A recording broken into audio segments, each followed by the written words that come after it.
அனைவருக்கும் வணக்கம். நீங்க பார்த்துட்டு இருக்கிறது கல்கரி நியூஸ். நான் தீபிகா.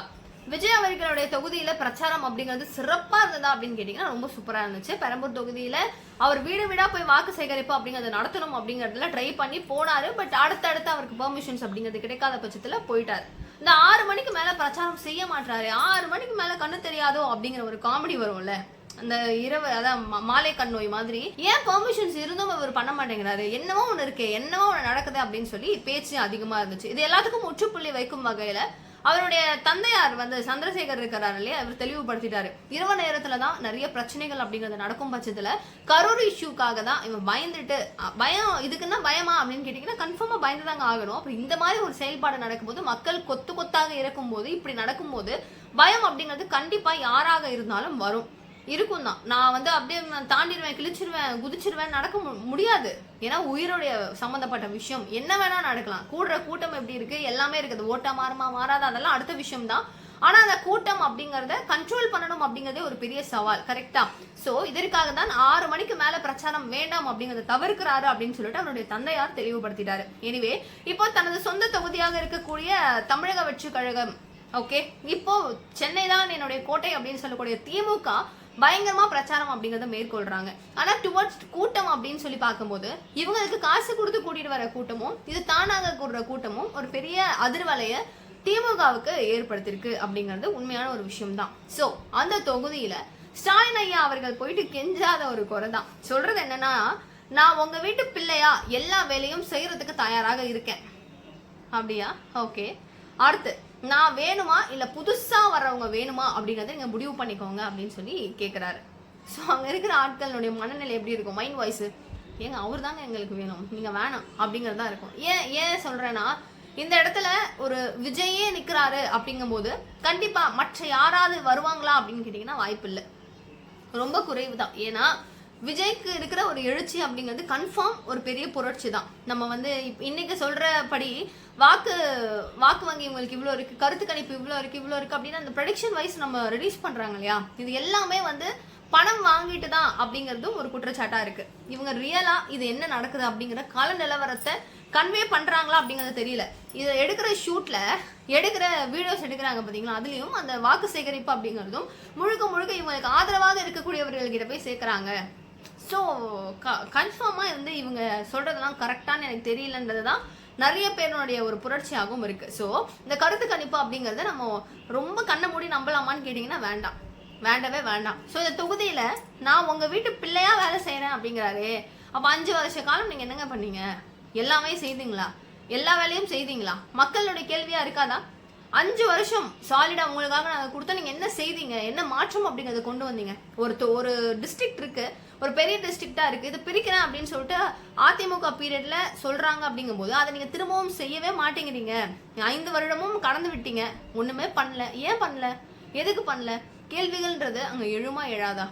அதிகமா கேள்விகள் அப்படிங்கறது கேட்பாங்க. நீங்க மக்களுக்காக நீங்க எதுவுமே செய்யலைங்கிற ஒரு குரலும் இருக்கும். ஒரு பக்கம் நீங்க செஞ்சிருக்கீங்க, இதை கூட செய்யலன்னா எப்படிங்க அப்படிங்கிற ஒரு கேள்வியும் இருக்கும். ஸோ மக்களே உஷார், ஓட்டு யாருக்கு போடுறீங்க அப்படிங்கறத தயவு செய்து யோசிச்சு போடுங்க. ஒரு நல்ல வேட்பாளரை சூஸ் பண்ணி போடுங்க. இந்த கட்சி அந்த கட்சியெல்லாம் நான் யாருக்கும் ப்ரிஃபர் பண்ணல. பட் இந்த 5 ஆண்டு வருடம் நம்ம திரும்பவும் எல்லா சோதனைகளையும் கடந்து திரும்பவும் இதெல்லாம் நம்ம பார்க்கணுமா அப்படிங்கறத மட்டும் தயவு செய்து யோசிச்சு போடுங்க. நமக்கு அத்தியாவசியமா தேவை என்ன? ரோடு, கழிவு நீர் வெளியேற்றம் அதெல்லாம் தெளிவா இருக்கணும். குடிநீர் அப்படிங்கிறது தேவை, மருத்துவம் சரியா இருக்கணும். இதெல்லாம் நம்மளுக்கு அத்தியாவசியமா, இதெல்லாம் கரெக்டா இருக்கணும் அப்படிங்கிறது. அது சரியாக இருக்கா இந்த 5 வருட ஆட்சியில அப்படிங்கறத யோசிச்சுக்கணும். செவிலியர் போராட்டம், ஆசிரியர் போராட்டம், தூய்மை பணியாளர்களுடைய போராட்டம், அவங்களுடைய அவலங்கள் அப்படிங்கிற எல்லா கன்றாவையும் நம்ம பார்த்தோம். எல்லா கஷ்ட நஷ்டத்தையும் பார்த்தோம். அவங்களுடைய ரோட்ல பெண்களாக இருக்கக்கூடியவங்க ஒரு நாப்கின் மாத்துறதுக்கு கூட முடியாம அவங்களுடைய சூழ்நிலையை சொல்லும் போது எவ்வளவு மோசமா எப்படி இருந்துச்சு யோசிக்கவே முடியாத ஒரு எல்லா சூழ்நிலைகளையும் இந்த ஆட்சியில எல்லா போராட்டங்களையும் நம்மளுக்கு காமிச்சிருக்காங்க. லாக்அப் டெத், அஜித்குமார் அவர்களுடைய மரணம், அதுக்கு என்ன ஒரு பதில் கிடைச்சிச்சு சொல்லுங்க? இந்த மாதிரி நடந்தது. சுஜிதா அவர்களுடைய இறப்புல இருந்து ஆரம்பிச்சு அண்ணா யூனிவர்சிட்டியில நடந்த அந்த ஒரு பிரச்சனை என்ன தீர்வு கிடைச்சிச்சு? எல்லாத்தையும் யோசிச்சுக்கணும். நம்ம இப்போ கள்ளக்குறிச்சியில நடந்த அந்த கள்ளச்சாராயம் இருக்குல்ல, அந்த டெத் எல்லாம் யோசிச்சு பாருங்க. விஷ சாராயம் அப்படின்னு சொல்லுங்கன்னு ஒரு பேர் மாத்தி சொல்லுங்க, கள்ள சாராயம் சொல்லாதீங்க. இந்த ஆட்சியில காய்ச்சணும்னு சொல்லிட்டு அது ஒரு பேர் இருக்குங்க, விஷ சாராயம்னு சொல்லுங்க. அப்படின்னு சொல்லிட்டு அதுக்கு ஒரு பேர் மாற்றம். பெண்களுடைய பாதுகாப்பு எந்த அளவுக்கு கேவலமா முத்தி போய் கிடக்குதுன்னு தெரியும். குழந்தைகளுடைய பாதுகாப்பு அதை விட கன்றாவி, அதை விட மோசம். எவ்வளவு போக்சோ வழக்குகள் அப்படிங்கிறது பதிவு பண்ணப்பட்டிருக்கு, எந்த அளவுக்கு சீர்குலைஞ்சு நிக்குதுங்கிறத பார்க்கணும். மது போதைகள்ல இருந்து போதைப் பொருட்களுடைய புழக்கங்கள் எப்படி இருக்கு அப்படிங்கிறத பார்க்கணும். எல்லாத்தையும் யோசிச்சு வேணுமா வேணாமா அப்படிங்கறத ரிவைண்ட் பண்ணி பார்த்து மக்களாகிய நம்ம எடுக்க வேண்டிய ஒரு முடிவு ரொம்ப ரொம்ப ஒரு முக்கியமான ஒரு முடிவு. நான் நோட்டாவுக்கு ஓட்டு பண்றேன் அப்படிங்கிறது நம்மளுக்கு பெருமை கிடையாது. இந்த ஆட்சி யார் வந்தா நம்மளுக்கு என்னப்பா அப்படின்னு நினைக்கிறது நம்மளுக்கு பெருமை கிடையாது. யோசிங்க, அரசியல் பழகுங்க, தயவு செய்து சூஸ் பண்ற ஒரு பர்சன் இவங்க கரெக்டா இல்லையா, ஒரு எழுச்சியை ரெடி பண்ணி கொடுப்பாங்களா, இந்த மாற்றங்கள் அப்படிங்கிறது மாறுமா, ஊழல் இல்லாம கொஞ்சமா மாறுமா, யோசிச்சு ஓட்டு போடுங்க. திரும்ப அந்த 5 வருஷம் நம்ம கஷ்டப்படணுமா வேணாமாங்கிறது உங்களுடைய கையில தான் இருக்கு. மக்கள் புரிஞ்சுக்கணும். சரி, ஓகே, நான் வாக்குறுதிகள் அப்படிங்கிற பல விஷயங்கள் நான் சொல்லிட்டேன். ஆனா 90% வாக்குறுதிகளை நான் நிறைவேற்றிட்டேன் அப்படிங்கறத ஸ்டாலின் ஐயா அவர்கள் சொல்றாரு. அப்படியா? சரி, ஓகேங்க. மீதி ஒரு 10%, அந்த 10% நான் செஞ்சிருப்பேன். அதெல்லாம் மத்திய அரசாங்கம் சம்பந்தப்பட்ட விஷயம். அப்ப நீங்க ஏங்க வாக்குறுதியா கொடுக்குறீங்க? மத்திய அரசாங்கத்தினுடைய வாக்குறுதிகள் அப்படிங்கும் போது பாஜக கொடுத்துட்டு போகுது, நீங்க ஏன் அதை கொடுக்குறீங்க? ஏன் கொடுக்குறீங்க? கேள்விகள் வருமா வராதா? அந்த 10% வாக்குகள் அவங்களோட சம்மந்தப்பட்டது, நிதி எங்களுக்கு ஒதுக்கல, அதனாலதான் அப்படின்னு சொல்றாங்க. அப்போ கடன் கடன் கடன் கடன் வாங்கி வாங்கி வாங்கி நீங்க 1000 ரூபாய் கொடுக்கறதும், பஸ் ஃப்ரீயா கொடுக்கறதும் இதெல்லாம் செய்றீங்கல்ல. அப்போ இங்க வருமானம் அப்படிங்கிறது ஒண்ணுமே வரலையா? எந்த வருமானம் அப்படிங்கிறது சுத்தமா கிடைக்கலையா? வருமானம் இருக்கிற வருமானத்தை சுரண்டுறீங்களா? கேள்விகள் எவ்வளவு இருக்கும். அப்படி எப்படிங்க இங்க கடன் வருமானத்தை அப்ப நீங்க என்ன பண்றீங்க? கடன் சுமை ஏன் ஏறுது? அவங்க ஒண்ணுமே கொடுக்காம எப்படி ஒண்ணுமே நடக்காம இருக்குமா? அவங்க கொடுத்த டாக்குமெண்ட்ஸ் அவங்க காமிக்கிறாங்களே, அப்ப அதுக்கெல்லாம் நம்ம என்ன பதில் சொல்ல முடியும்? பல பிரச்சனைகளுக்கு நடுவுல இங்க அலிபாபாவும் 40 திருடர்களும் அப்படிங்கிற ஒரு கதையை அண்ணாமலை அவர்கள் சொல்லியிருக்காரு. அவர் சொல்ற விஷயங்கள் என்னவாக இருக்குன்னா, ஒரு 10 ரூபா பாலாஜி அவர்கள் 18 திருடர்களும் அப்படின்னு சொல்லிட்டு சொல்றாரு. கோவை தெற்குல அந்த தொகுதிகள்ல நிறைய பேர் நுழைஞ்சிடுறாங்க, இவ்வளோ பேர் குதிச்சிடுறாங்க, இந்த கேன்சரை நம்ம வளரவே விடக்கூடாது, அதை நம்ம இங்கேயே கட் பண்ணி விட்டுணும் அப்படின்னு சொல்லிட்டு அண்ணாமலை புரட்சிகரமா பயங்கர எந்தமா அவருடைய பிரச்சாரம் அப்படிங்கறத செய்யறாரு. என்ன சொல்றாரு இவரு, என்னதான் சொல்ல வராருன்னு கேட்டா, அண்ணாமலை சொல்றது செந்தில் பாலாஜி அவர்களை உள்ள நுழையவே விடக்கூடாது, மொத்தமா விஷ கிருமிகள் அப்படின்னு சொல்றாரு. ஏன்? ஒரு ஓட்டுக்கு 5000 ரூபாய், ஒரு ஓட்டுக்கு 5000 ரூபாய். எனக்கு ஓட்டுக்கு காசு கொடுக்கலாம் சில பெண்கள் போராட்டம் பண்றாங்க.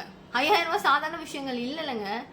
இவ்வளோ ஒரு எத்தனையோ கோடி நபர்கள் இருக்காங்க, எல்லாருக்கும் பணம் கொடுக்கணும் அப்படின்னா எங்க இருந்துங்க உங்களுக்கு இவ்வளவு பணம் வந்துச்சு? அப்ப மக்கள்கிட்ட சுரண்டுற பணம் தானே. நீங்க என்ன வேலை செய்றீங்க? இல்லைன்னா எப்படி உங்களுக்கு இவ்வளவு பணம் வரும்? எப்படி கிடைக்கும்? கேட்பாங்களா மாட்டாங்களா? பல கேள்விகளோட, 1-2 கேள்விகள் இல்ல, பல கேள்விகளோட உங்ககிட்டயே நான் கொடுத்துட்றேன். அதுக்கு பதில் நீங்க தான் சொல்லணும். 5000 ரூபாய் கோயம்புத்தூர் தெற்குல பணப்பட்டுவாடா அப்படிங்கிறது நடக்குது. இதை நாங்க கண்டுபிடிச்சிட்டோம்னு சொல்லிட்டு தவேகாவினர் எடுத்துட்டு போயிட்டு கேஸெல்லாம் சொல்றாங்க. நிறைய இடங்கள்ல இதை பத்தி அப்படியா நடக்குதா ஓகே அப்படின்னு சொல்லிட்டு விசாரணைகள் அப்படிங்கிறது மேற்கொள்ளப்பட்டு இருக்கு. பணப்பட்டுவாடா இன்னும் 2 நாளுக்கு பயங்கர தீவிரமா இருக்கும். அதிகாரிகள் இன்னும் கவனமாக இருக்க வேண்டும் அப்படிங்கிறதையும் தெரிவிச்சுக்கிறேன். சோ திமுகவை தோற்கடிக்கணும் அப்படிங்கிறது பாஜக இறக்கி விட்ட ஆள் தான் விஜய் அப்படின்னு சொல்லிட்டு ஒரு பக்கம் திருமாவளவன் அவர்கள் சொல்றாரு. பேசுங்க பேசுங்க, நீங்க பாட்டுக்கும் பேசுங்க, நாங்க காதலே வாங்க மாட்டோம், என்ன பேசணுமோ அதை பேசல அப்படிங்கிற ஒரு கடுப்புல தான் மக்கள் நிலைப்பாடுங்கிறது இருக்கு. பிரகாஷ் ராஜ், சத்யராஜ், இந்த ராஜுங்க எல்லாம் சேர்ந்து பெரிய பெரிய ராஜாவெல்லாம் வீழ்த்தணும் அப்படின்னு நினைச்சு ஏங்க இப்போ அவங்க பண்ற அந்த பிரச்சாரம், சின்ன திரைகளை வச்சு பண்ற பிரச்சாரம் அப்படிங்கிறது திமுக வேற லெவல் மாஸ். அவ்வளோ பிரச்சாரங்கள் அப்படிங்கிறது சினிமா ஸ்டார்ஸை வச்சு அவங்க மேற்கொள்றாங்கல்ல, வேற மாதிரி இருக்கு, பார்க்கணும் அப்பா அப்படின்னு இருக்கு. ஸோ நம்ம ஓட்டு போடுற நபர் யாரு அப்படிங்கிறது தெளிவா போடணும்னு நான் முன்னாடி சொன்னேன். அதே மாதிரி விஜய் அவர்களுடைய உருக்கமான கடிதம் அப்படிங்கிறது இன்று இப்போ நான் வீடியோ பேசிட்டு இருக்கிறது ஒரு 3 மணி இருக்கு. ஸோ இது பார்த்தீங்கன்னா ஒரு 12 மணிக்கிட்ட, ஒரு 11:30 கிட்ட அவர் ஒரு அறிக்கை அப்படிங்கிறது கொடுத்துருந்தார், ஒரு லெட்டர் உருக்கமா. என்ன சொல்றாரு? வா நான் பார்த்துக்கலாம், வா தம்பி பார்த்துக்கலாம், வாங்க என்னவா இருந்தாலும் வா அப்படின்னு நீங்க கூப்பிட்டீங்க அரசியல் களத்துக்கு, உங்களுக்கு செய்யணும் அப்படிங்கிறதோட நானும் ஓடி வந்திருக்கேன், என்னை ஏமாத்திடாதீங்க, உங்களுக்காக நான் வேலை செய்யணும், எந்த ஊழல் அப்படிங்கிற ஒரு இதுவும் இல்லாம பண்ணணும் அப்படிங்கிறதுல தெளிவா இருக்கேன், உங்களுக்காக நான் எல்லாம் செய்வேன் அப்படிங்கறத விஜய் அவர்கள் வாக்குறுதியா கொடுக்குறாரு. திரும்பவும் சொல்றதுதான், திமுக பாசிச சக்தி, பாஜக இவங்கெல்லாம் நம்மளுக்கு வேண்டாம், இவங்க வேண்டவே வேண்டாம், இவங்களுடைய ஊழல் ஆட்சி வேண்டாம். மக்களுக்காக எனக்கு எவ்வளவோ இடையூறுகள் கொடுக்குறாங்க, கஷ்டம் நஷ்டம் எல்லாத்தையும் தாண்டி நான் ஸ்டடியா நிக்கிறேன்னா மக்களுக்காக தான், உங்களுக்காக நான் தொண்டு செய்யணும், வேலை செய்யணும், தயவு செய்து விசில் ஓட்டு போடுங்க, புரட்சியை ஏற்படுத்துங்க அப்படிங்கிறத தெளிவா உருக்கமா பதிவிட்டிருக்காரு. பார்ப்போம் என்ன விதமான புரட்சி நடக்க போதும் அப்படிங்கிறத. ஸோ அகெயின் நான் திரும்பவும் சொல்றேன், ஓட் போடுற பர்சன் யாரு அப்படிங்கறது தயவு செய்து யோசிச்சு போடுங்க. ஓட்டை வேஸ்ட் பண்ணாதீங்க. தெளிவா யோசிச்சு அடுத்த 5 ஆண்டு எப்படி இருக்கணும் அப்படிங்கறத கண்ணு மூடி யோசிச்சு போடுங்க. ஓகேவா? ஏதோ ஒண்ணுக்கு போடுறோம்னு தயவு செஞ்சு பண்ணாதீங்க. பணம் எங்க இருந்து வந்தாலும் சரி வாங்கிக்கிட்டு கரெக்டான ஆளுக்கு ஓட்டு போடுங்க அப்படிங்கிறதையும் தவேகாவினர் சொல்றாங்க, அதிமுகவினர் சொல்றாங்க, எல்லாரும் சொல்றாங்க. யார் எங்க பணம் கொடுத்தாலும் நல்லா யோசிச்சு ஓட்டு போடுங்க. Okay, thank you so much for வாட்சிங் திஸ் வீடியோ. பாய்.